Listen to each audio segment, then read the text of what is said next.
परमेश्वर की धन्यवाद करें। Thank you Jesus. हे परमेश्वर तेरी बड़ी दया के लिए हम तेरा थैंक्स करते हैं परमेश्वर। हे खुदावन तेरी की गई भलाइयों के लिए हम तेरा थैंक्स करते हैं परमेश्वर। हे खुदावन जो तूने हमें चुना हम तेरा थैंक्स करते हैं परमेश्वर। हे परमेश्वर जो तूने इस योग्य किया कि हम तेरे कामों को कर पाए तेरा थैंक्स करते हैं। हे परमेश्वर जो तू हमें जीवित संगति में लेकर आया तेरा थैंक्स करते हैं परमेश्वर। हे खुदावन तेरी सच्ची शांति के लिए जो तूने हमें दी तेरा थैंक्स करते हैं। हे परमेश्वर जो तूने हमें नई सृष्टि बनाया हम तेरा थैंक्स करते हैं परमेश्वर। हे खुदावन हम जो बीमार है जो परेशान है हम परमेश्वर एडवांस में तेरा थैंक्स करते हैं क्योंकि हम अपने विश्वास की आंखों से देखते हैं। हम उन वायदों को देखते हैं, उस जीवित वचन को देखते हैं जो कहता है कि तू हमारे जीवनों में बड़े काम करेगा। हम तेरा धन्यवाद करते हैं परमेश्वर। Thank you Jesus. हे स्वर्गीय पिता तेरा धन्यवाद परमेश्वर। हे खुदावंद आज की डिलीवरेंस, आज की ग्लोरी एक एक जन की लाइफ में छाया करे परमेश्वर।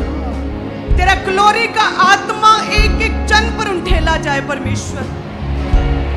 हर तरह की शर्मिंदगी, नाम धराई, इंसल्ट, हर तरह की नेगेटिविटी इनके जीवनों से खत्म हो और तेरा ग्लोरी का आत्मा पूरी तरह से इन्हें ट्रांसफॉर्म करे, पूरी तरह से इन्हें प्रभावशाली करे परमेश्वर।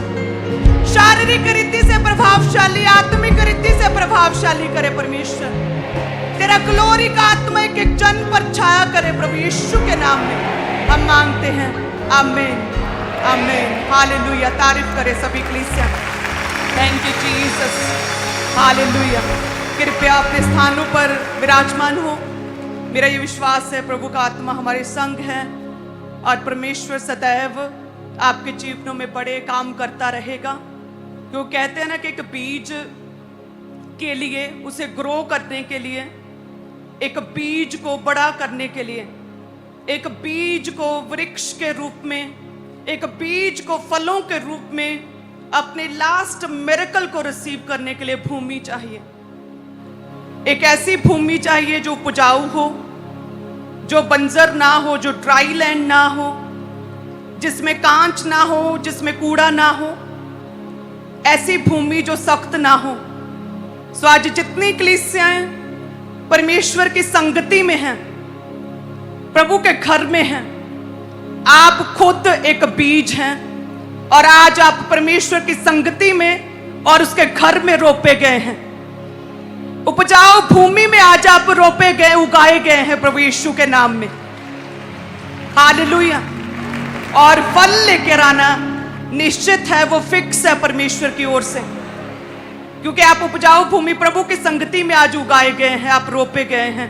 30, 60 और 100 गुना करके परमेश्वर एक एक जन को ब्लेस करने वाला परमेश्वर आपको छुएगा। हालेलुया। सो आप सभी कलीसियां ब्लेस्ड है प्रभु यीशु के नाम में। हालेलुया। एक बड़ी बेदारी को, एक क्रूसेड को मैं देखने पा रही हूं अपनी आंखों से। हालेलुया। मैं 200 चर्च देखने पा रही हूं, मैं अनगिनत ऑनलाइन कलीसियां को देखने पा रही हूं आत्मा में। मेरा ये विश्वास है कि प्रभु में की गई मेहनत कहते कभी व्यर्थ नहीं जाती।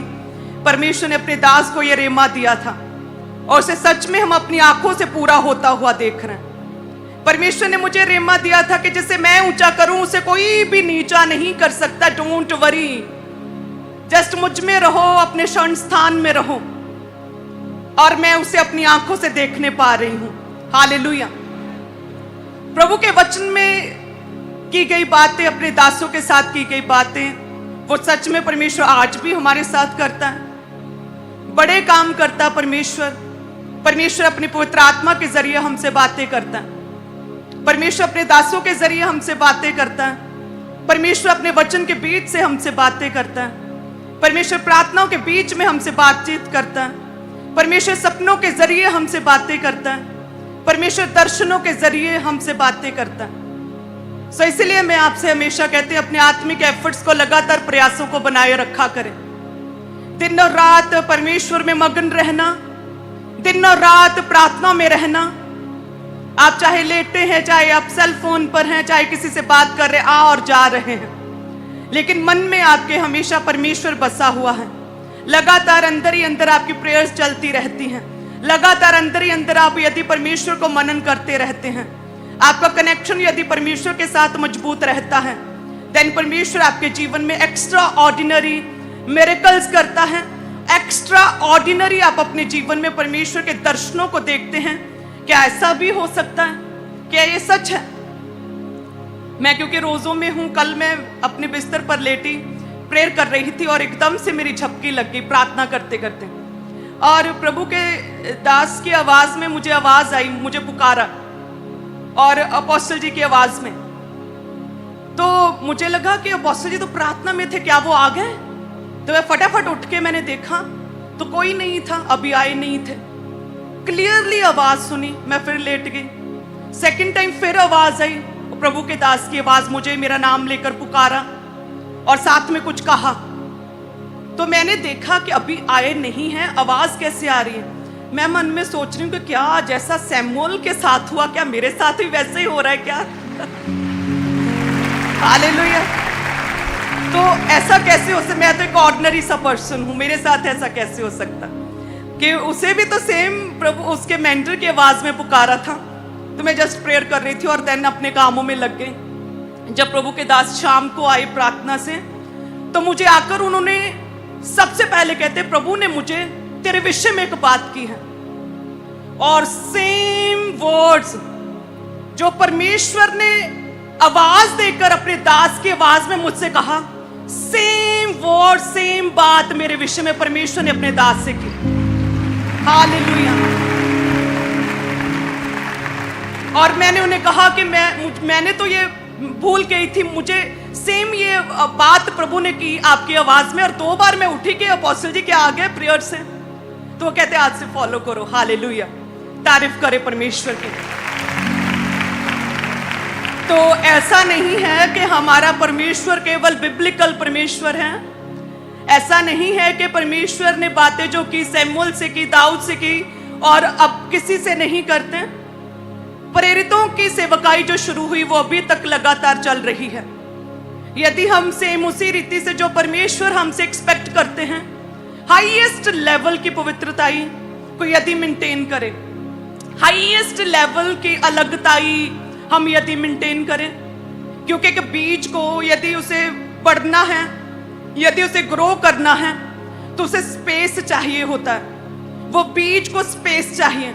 यदि हाईएस्ट लेवल की अलगताई आपकी है ठट्ठों से, दुष्टता से, पाप से, व्यभिचार से, यदि आप हर चीज को देख नहीं रहे, हर न्यूज आप सुन नहीं रहे, कौन किसी के बारे में क्या कह रहा है, हर वीडियो आप देख नहीं रहे, वो हाईएस्ट लेवल की अलगताई यदि आपके जीवन में है, देन परमेश्वर आज भी आपसे बातें करता है। आज भी परमेश्वर आपके आत्मिक कानों को खोलता है। आज भी आपके आत्मिक आईज को परमेश्वर ओपन करता है। आज भी परमेश्वर प्रार्थना में आपसे बातें करता है। हालेलुया। हाईएस्ट लेवल की अलगताई। कहते ओनली सीड, एक बीज, छोटा सा बीज यदि कहते वो उगाया ना जाए तो वो कैसे बढ़ेगा, और यदि वो गहराई में ना बोया जाए तो वो ग्रो कैसे करेगा, और यदि वो ग्रो करे, यदि छांटा ना जाए, उसे ब्रेक ना किया जाए, तो वो कैसे बढ़ेगा और कैसे फल लेकर आएगा। ये 3 स्टेजेस हैं कलीसियाओं की, कि सबसे पहले आपको उगना होगा, आपको रोपे जाना होगा, आपको बोए जाना होगा परमेश्वर में, उसके वचन के अनुसार, उसकी संगति में आपको बोए जाना होगा, आपको गहराई में जाना होगा। आप ऊपर ऊपर से परमेश्वर को जानते हैं तो कैसे चलेगा। अपने स्वर्गीय पिता को पूरी तरह से जानना होगा, उसके स्वभाव को, उसे क्या पसंद है, वो क्या एक्सपेक्ट करता है मेरे से, क्या योजना परमेश्वर की, कैसे मैं क्या करूं। गहराई में परमेश्वर के वचन को समझना होगा। हालेलुया। मैं जवान हूं इसलिए पाप हो गया नहीं चलेगा। गहराई में प्रभु के वचन को यदि पूरे करेंगे, देन परमेश्वर आपके जीवन में जो है अपने वायदों को पूरा करता है। हालेलुया।